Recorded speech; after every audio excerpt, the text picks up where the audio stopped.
Hello, welcome to the studio.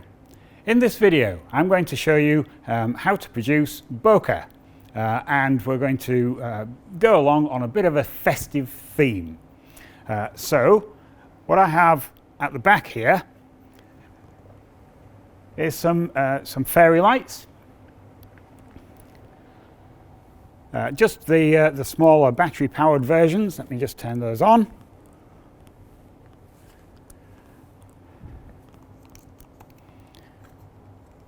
And the idea of these is that they will give a point light source so that the background to our subject will have lots of point light sources in it. This is one way to produce coloured bokeh in the background. So we're also going to need a subject. And what I've decided to do is I have a jar here, whether you can see that, with some, again, fairy lights in it, battery powered fairy lights, just turn those on, and a small rosette, Christmas rosette in there too. So I'll place this on here. I've already prepared this surface. This is a piece of black perspex. So this is going to form the main subject and the background is going to be made up from all these small fairy lights. There's about 1.5 meters between the fairy lights and the subject. And then I have my camera here, which as usual I have tethered into this computer. Therefore you'll be able to see the images as I take them. Okay, so to make it a bit more festive I have some more ribbon and bits and pieces. So we just place that around the bottom here, something like that. There. So this is going to be the subject, and let's just get on and see if I can make this camera talk to the computer. So that's going to be within Capture One. Let me just start up Capture One. Okay. I'll turn the camera on. There we go. So the software has recognised the camera's on, and we're almost ready to go. Now there's a few things to say about trying to produce a out of focus bokeh effect. One is that it's a lot easier with a very fast lens if you have one. You can do it with a standard sort of lens. The lens I have on here at the moment is a 24-70 2.8. Now for this exercise I'm just going to swap that out for a 80mm 1.2. So let me just do that now. There we go. So this is the Canon 80mm 1.2. I don't know whether you can see through that, but it is a huge aperture, which will help in the production of bokeh. You don't necessarily need this, but it does make it a lot easier to do. Okay, so that's on there. So let's just do a little test, just to see if anything is vaguely in the right place. Okay. Just need to move that over slightly. Before we started, I did polish the surface here to get rid of all the dust and so on. And I'll show you how to get rid of this cable a little later. We'll do that in post-production. Okay, that's sort of getting there. Let's just move that over a bit. I've used the black perspex so that we end up with a reflection of these lights in the surface here. That way you just don't need quite so many lights. You can do it with a normal surface, of course, but you just won't get that reflective image. Okay, let's see how we're going. And let's just do a test exposure, just make sure everything's working. There we go. Obviously I have all the studio lights on at the moment, which will affect the image. You can see from this image that there are quite a lot of highlights. The whole thing's not specifically focused properly. I've set the camera up so that it's at 200 ISO. And I'm using an aperture of 1.2, which is its maximum, which is why all these are so big. So what we can do, if you want them slightly smaller, is just adjust that aperture to a more reasonable 2.8. Now obviously I'm going to need to compensate with the shutter speed there. So I'm going to go for about 1/200th.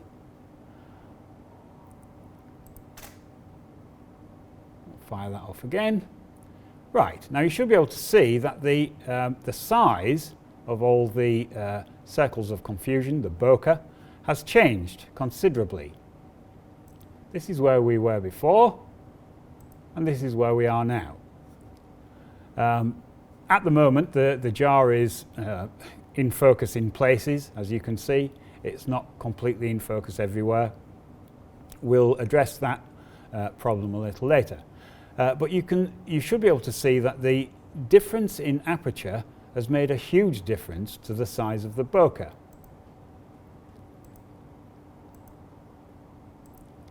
So what I will do now is we'll do another exposure, but this time I will turn out the main lights in the studio. So bear with me.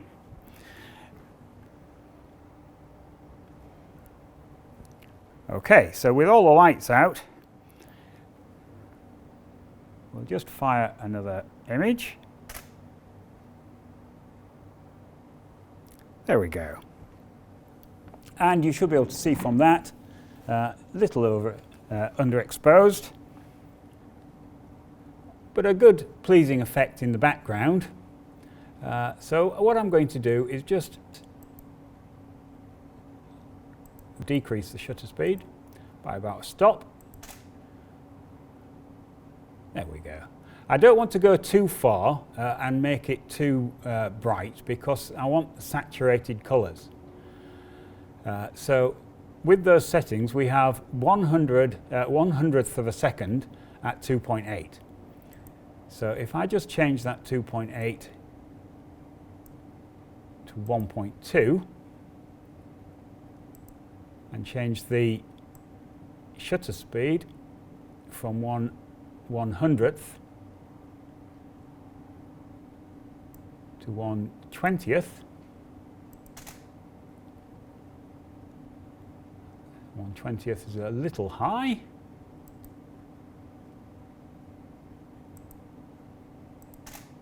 Try a 50th. There we go.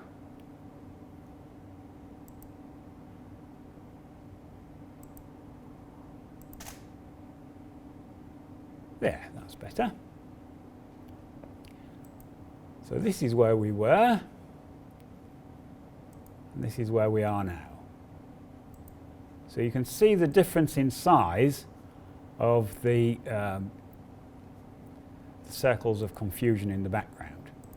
And that is purely down to changing the size of the aperture. So if I went somewhere in the middle, maybe 1.8, let's go for 2.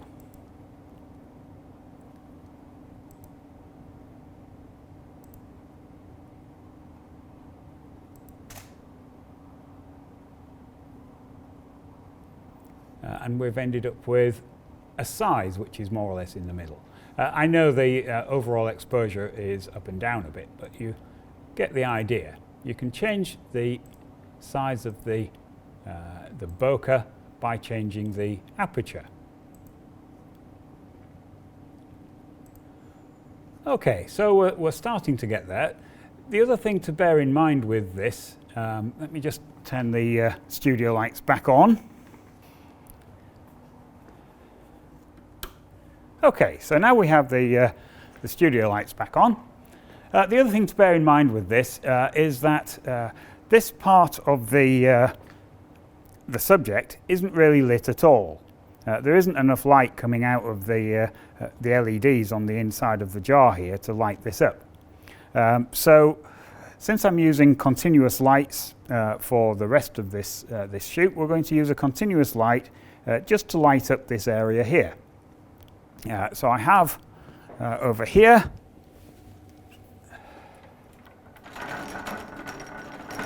a continuous light.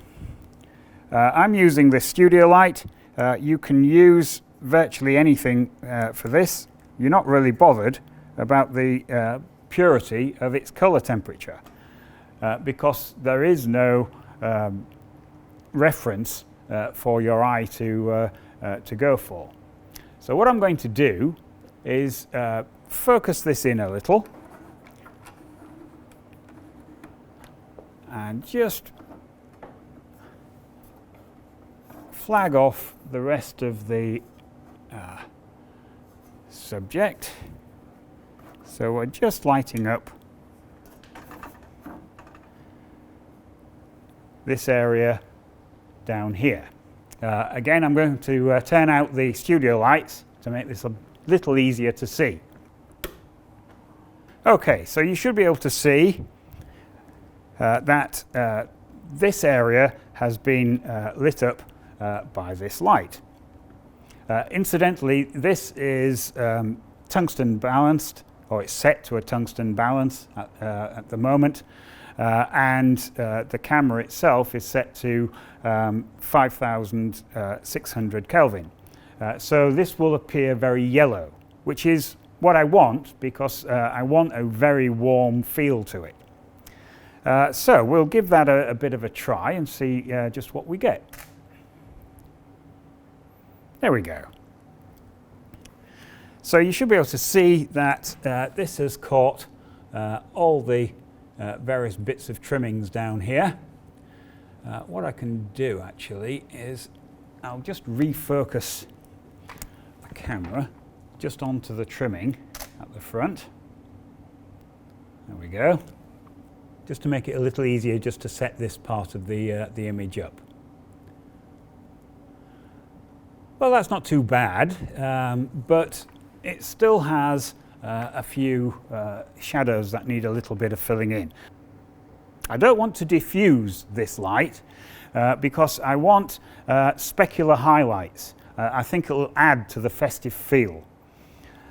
So what I'm going to do just to fill in some of those shadows is just recycle some of the light, really. So here I'm just using a mirror. And I will just place this just out of the shot to this side, which should just fill in some of those shadows.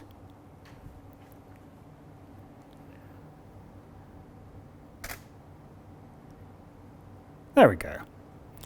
So if I just flick between those two, that's what we have now. That's what we had before. It's caught the edge of the glass as well, so I just need to move that a little so that it doesn't quite illuminate the glass as much. There we go, let's try that. There we are, that's better. So we've still filled in the shadows here, but we haven't caught so much of the glass itself. So that bit's good, this is okay, and the background's looking quite nice. Let me just turn the studio lights on again. Okay, so with this, as it is at the moment, we have the jar, which is fairly well illuminated. And the background here But as you can see from the image on the screen, not all of it is in focus at the same time. And therefore, what I'm going to do is make a stack of images, only 3, we don't probably need more than that, just to keep the jar, the edge of the jar, and the foreground here all in focus. And I'm going to use the software, the Capture One software here, to refocus the image in between each shot. And I'll show you how I'm going to do that in a second. Just turn the studio lights out again. Now with the studio lights out, I can tell that I think the extra light I have here is possibly a little too strong. I'm just going to turn it down a little bit. Just like that. Obviously, if you don't have a dimmable light source, then you can just move the light source further away. It will do exactly the same as dimming it. There we go. That's much better, I think. So we're okay on exposure by the look of things. So I'd just like to get the focus points a bit better. So in order to do that, I'm going to go to Live View and just move the focus, there we go, to the back of the jar. You can now see that this part is in focus, which is what I wanted. I'll get rid of Live View and we'll take another shot. There we go. And now you can see this part is in sharp focus. So we'll put a little star on that because we want to keep that one.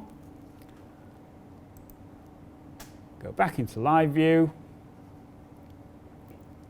And now I'm going to bring the focus point a bit further forwards. Probably somewhere around there. I'm just looking at the top edge here. Not the front of the jar, but the top edge of the back of the jar, really. About there somewhere, maybe a little more, like that. And now take another shot. Here we go. Put a star on that one. And now I'm going to move it again, so it's at the front of the jar.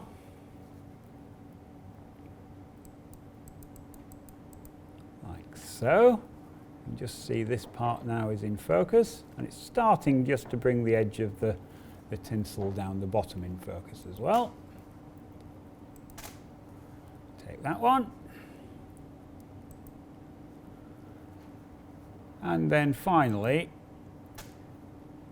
I'm just going to move the focus point to the front of the tinsel. It's possibly a little too far. There we go, up there, and take a final image. There we go. So I have a set of 4 images there with varying focus. Yeah, and you should be able to see that the varying that focus also varies the size of each of the circles of confusion.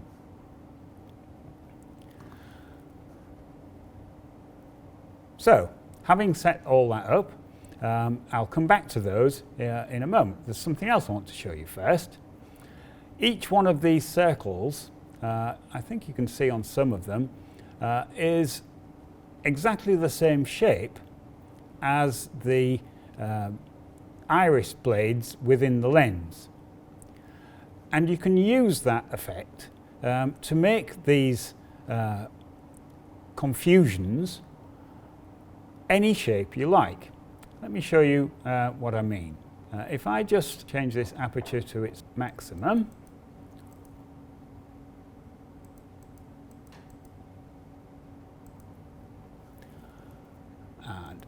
just increase the shutter speed to compensate. We'll take another picture.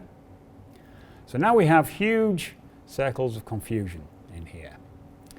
This is all a little out of focus, so let me just refocus that. We'll go back onto the jar somewhere like that.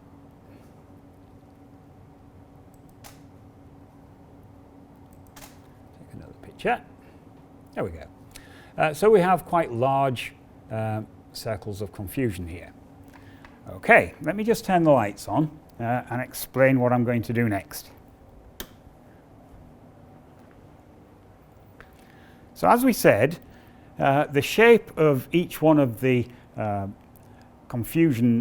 circles of confusion in the background is dependent upon the shape of the iris or aperture in the lens. But if you've set your lens to wide open, like I have here, you can then put a shape, any shape, in front of the lens, and each one of these will then take up that shape. Let me show you what I mean. What I've done is I've used some tin foil to cut a shape out. This is a heart shape. And what I'm going to do is put this in front of the lens and then take a photograph, and we'll see the result on the camera, on the monitor there. So let me just pop that on there. I'm just going to hold this on. There we go. And I think you should be able to see that instantly each one of the circles of confusion is now taken up the shape that I've cut out of this piece of tin foil, and it will work for absolutely any shape. Obviously, you do need to compensate the exposure. You can see in this that the whole thing has got a little dark, because in effect it is no longer at f1.2, it's at f whatever size this is. So to compensate for that, you can just change the shutter speed. If we just go to about there, this is all a bit guesswork, but it's all part of the fun of it, really, isn't it? So pop that back on there again. You could glue this onto the front of your lens, but I wouldn't.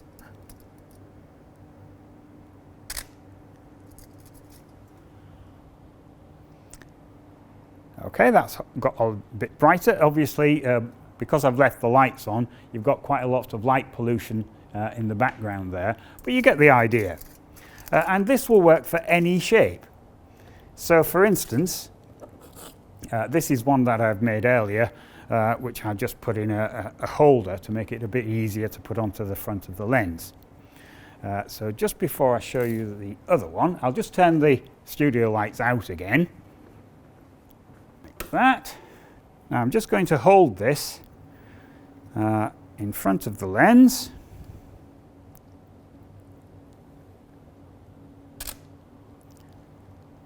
And there we go. And each one of the highlights in the background has now taken up the shape that I cut out of the silver foil, tin foil. So if I just very quickly turn the lights on again.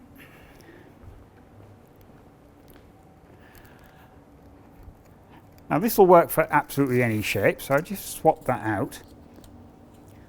This is a commercial Gobo, as they're called. Go before optic is what Gobo is short for. And these are usually used in theatrical lights to project onto stage sets, etc. But you can get all sorts of shapes and designs if you don't want to cut your own out of a piece of tin foil. And they're really cheap. This is very handy just to show you the principle. So this isn't actually even a straight aperture. This is a set of lines, whether you can see that clearly. There you go. which we can use in front of the lens. So turn the lights out again. Okay, now again I'm just going to hold this in front of the lens and we'll just take another image.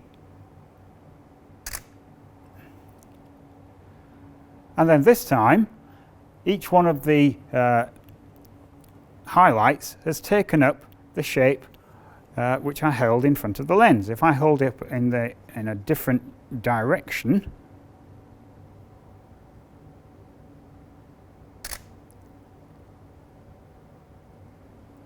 it will produce lines in a different direction. And you can use this effect to produce any shape you want. Okay, so that's it for capturing the images. What I'm going to do now is just open up some of the images we've previously caught in Photoshop and show you how to combine them into the finished image. So I'll just go through this and select the ones that we took as part of our stack of 4, if you like. So I'll select each one, go to the output. I'd like to make them into TIFF images, and I'd like to process those. All selected variants. There we go. So off it goes and chances away and processes those into TIFF images. I'll just open up Photoshop. So I'll open all those.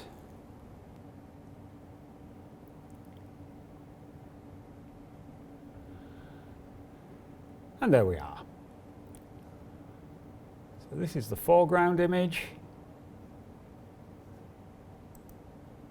And we go further back, like that.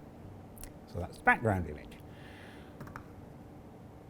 So what I'll do is just make all these on a different layer. So I'll select all, edit copy, edit paste.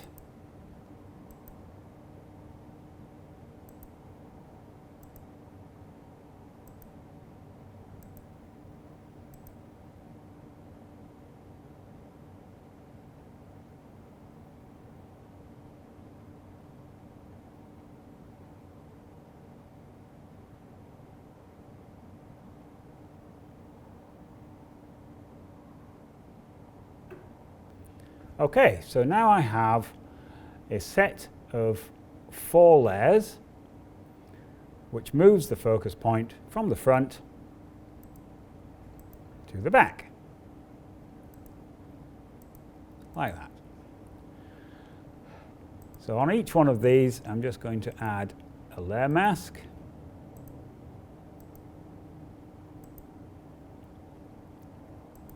And each layer mask I'm going to invert.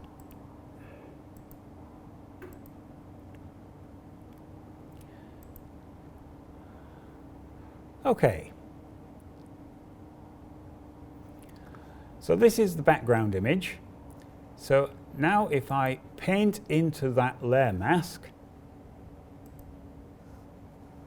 with a white brush, it will reveal that part of the image. So the next one that I've got here is the next one forwards. So that will be somewhere around here in the jar. I want to keep these, preserve those bits. So I'm just going to do that and just pop that in, just to bring that bit back into focus again, like that.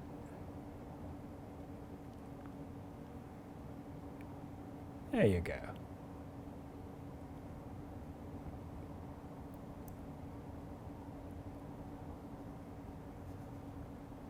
And now on the next layer,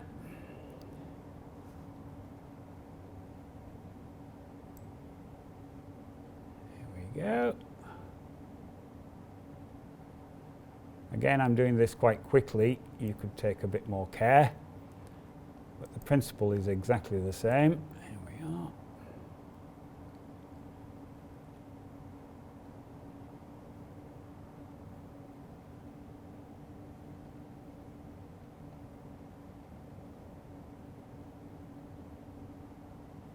Very good.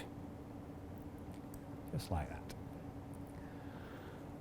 Okay, and now you can see the difference that each one of those has made. The only other thing to get rid of now is this cable. So again, just use the healing brush for that.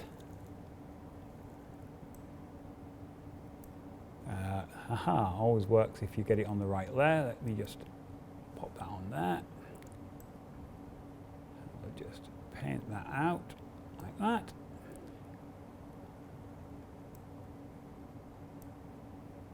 There we go. It's almost got it right first time, but not quite. So we'll just do a bit more painting on that layer. In fact, because I don't like to paint on layers, I'm going to just add another layer in there and just paint with black, just to get rid of those bits on that layer.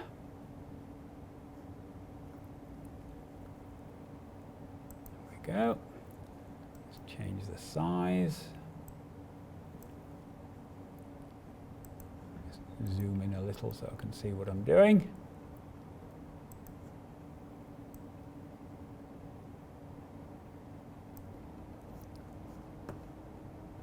Okay, and now we'll just zoom back out again.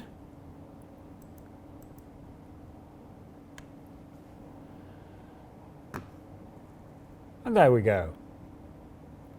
Circles of confusion.